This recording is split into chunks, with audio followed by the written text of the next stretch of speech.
Coming back to the topic of what is advisable in the prayer to be done. Okay. After finishing talking about raising hands in the prayer, we come to the third issue, and that is dua al-istiftah. The supplication at the beginning of the prayer. What supplication is this? We have many supplications. I think they are 7 kinds of different supplications. The easiest one of them is to say, now I'm going to mention it, and you can repeat it inshallah when you want to train yourself memorizing it. The easiest one is Subhanakallahumma bihamdik wa tabarak asmuk wa ta'ala jadduk wa la ilaha ghayruk. That is the easiest one.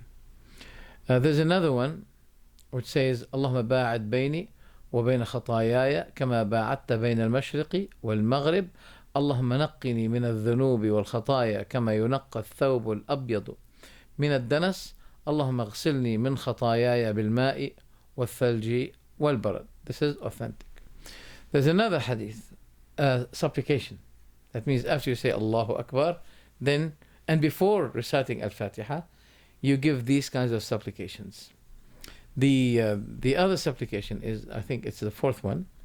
وجهت وجهي للذي فطر السماوات والأرض حنيفا مسلما وما أنا من المشركين إن صلاتي ونسكي ومحياي ومماتي لله رب العالمين لا شريك له وبذلك أمرت وأنا أول المسلمين اللهم أنت الملك لا إله إلا أنت سبحانك وبحمدك أنت ربي وأنا عبدك ظلمت نفسي واعترفت بذنبي فاغفر لي ذنبي جميعا إنه لا يغفر الذنوب إلا أنت واهدني لأحسن الأخلاق لا يهدي لأحسنها إلا أنت واصرف عني سيئها لا يصرف عني سيئها إلا أنت لبيك وسعديك والخير كله في يديك والشر ليس إليك والمهدي من هديك أنا بك وإليك لا منجأ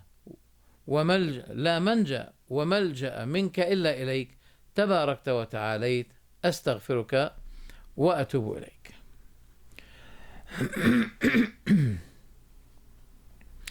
The fourth thing among the advisable things in the prayer, after you give this supplication, is to say أعوذ بالله من الشيطان الرجيم, and it is sunnah that you repeat أعوذ بالله من الشيطان الرجيم when you recite Al-Fatiha at every rak'ah.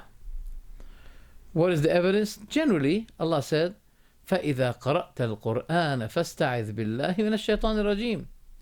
So if you recite the Quran, then seek refuge with Allah from Satan the rejected. This is the evidence. 5. At-ta'meen. That means saying ta'meen after reciting Al-Fatiha. Some scholars said it is most likely considered to be obligatory, not sunnah.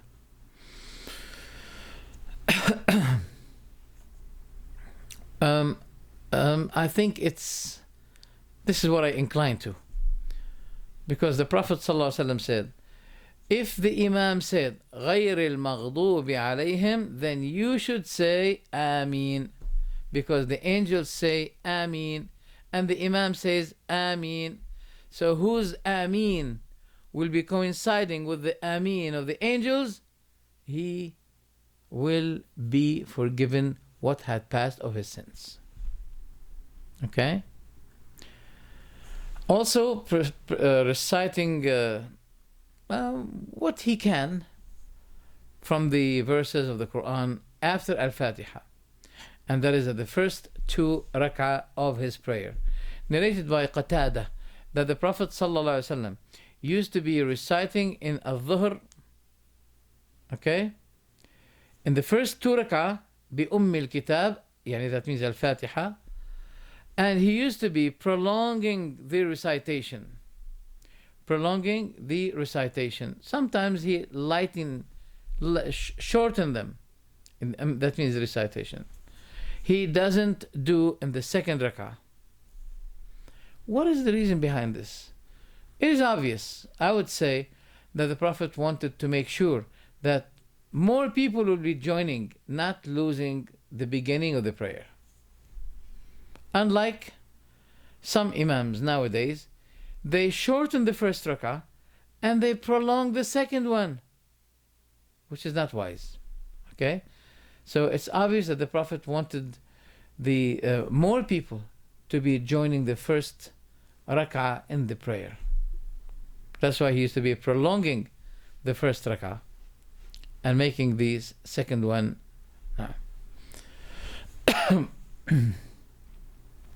What is hated though is that the person prolong the recitation of the Quran too much when there are people behind him. It's been narrated that Mu'adh radiallahu anhu, he used to be praying Salatul Isha in the Prophet's masjid.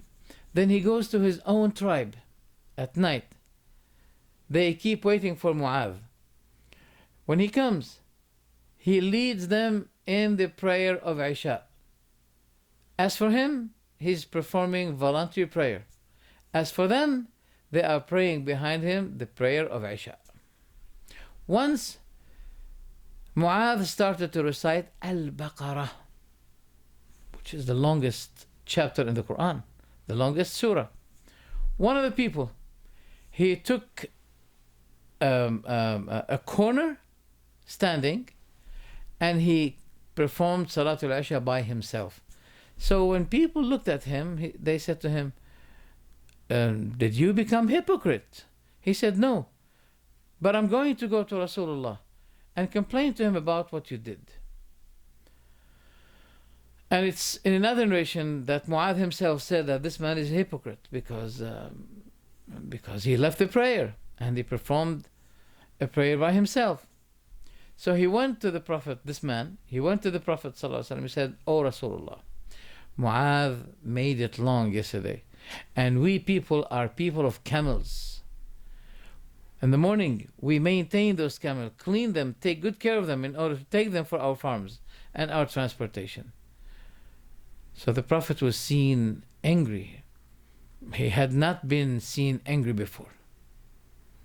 And he said, "O Mu'adh, are you a causer of fitna? If one of you leads the prayer, leads people behind him for the prayer, let him shorten his prayer. But if he wants to prolong the prayer, let him prolong the prayer in his house as much as he wants."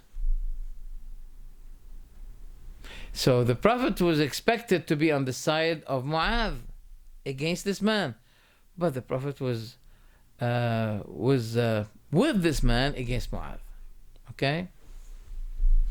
Why the Prophet said that? He said because among those who pray, among them is the weak, is the sick, is the old. So he should not be prolonging the prayer. Even the Prophet himself, he used to perform the prayer.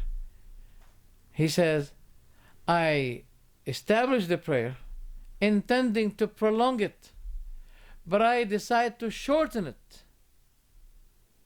because of the crying and the yelling of the children, fearing about their mother. Fitna. She may be distracted from the prayer." Oh my God, this is a really beautiful hadith. You know what it does mean? It means that being distracted from the prayer is fitna. How many people they are falling in fitna in their prayer, knowing not. What is the most important for them? Well, God said, pray it. Khalas, I'm praying it. Oof, khalas, I did it. Poor, naive, knowing not. There are many people perform the prayer and it will be thrown back on their faces. It won't be accepted. And that the companions, Umar himself, he used not to be feeling concerns about performing the prayer, but he used to be having concerns about whether the prayer had been approved or not. That's it. So, number 7, remembering Allah while making ruku', while making sujood. The Prophet ﷺ said, I am prohibited from reciting the Quran while I'm making ruku'. I remember it was sujood as well. But as for the ruku', فَعَظِّمُوا فِيهِ الرَّبِّ, glorify the Lord while you are in the statement or the status of the state of ruku'. Okay? وَأَمَّا السُّجُودُ فَأَكْثِرُوا فِيهِ مِنَ الدُّعَاءِ. But as for the sujood, prostration, exceed in it of supplication. فَقَمِنٌ أَنْ يُسْتَجَابَ لَكُمْ. It is most likely that you will be heard. Your prayer will be heard. Okay? So this is very important. The other thing is, the Prophet used to be saying this beautiful supplication in ruku'. اللهم لك ركعت وبك آمنت ولك أسلمت خشع لك سمعي وبصري ومخي وعظمي وعصبي. Oh Allah, to you I had made my ruku'. I bowed down. And in you I have believed. And to you I have submitted. There had occurred in myself khushu' to you, fear to you. My nerves, my brain, my bone, my sight, my eyes, my sight and my hearing. All of those are in concern, already are present in the prayer. Nerves, bones, hearing, the sight, the brain, all are focusing in the prayer. Is this our attitude in the prayer? The answer is no. But when he goes down to the sujood, he used to be supplicating. Oh, before that, wait. Also in the ruku', he used sallallahu alaihi wasallam to say, سبوح قدوس رب الملائكة والروح. And also he says, سبحان ذي الجبروت والملكوت والكبرياء والعظمة. Beautiful words. As in the state of sujood, prostration, he used to say عليه الصلاة والسلام, اللهم لك سجدت وبك آمنت ولك أسلمت سجد وجهي للذي خلقه وصوره وشق سمعه وبصره فتبارك الله أحسن الخالقين. Very beautiful.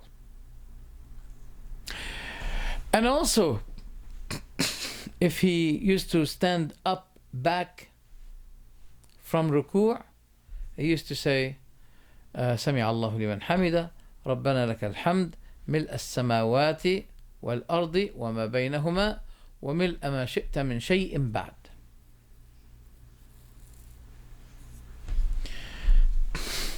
The Prophet once was performing the prayer, and one of the people behind him said that ربنا لك الحمد ملء السماوات والأرض وملء ما بينهما وملء ما شئت من شيء بعد. Then the Prophet said, who said it? Who said it? Nobody dared to answer. He said, the Prophet said, the one who said it did not say anything wrong. Who said it? Then one of them said, I said it, O Rasulullah. He said, I have seen 30 and some angels racing one another. Who writes it in his credit of reward first.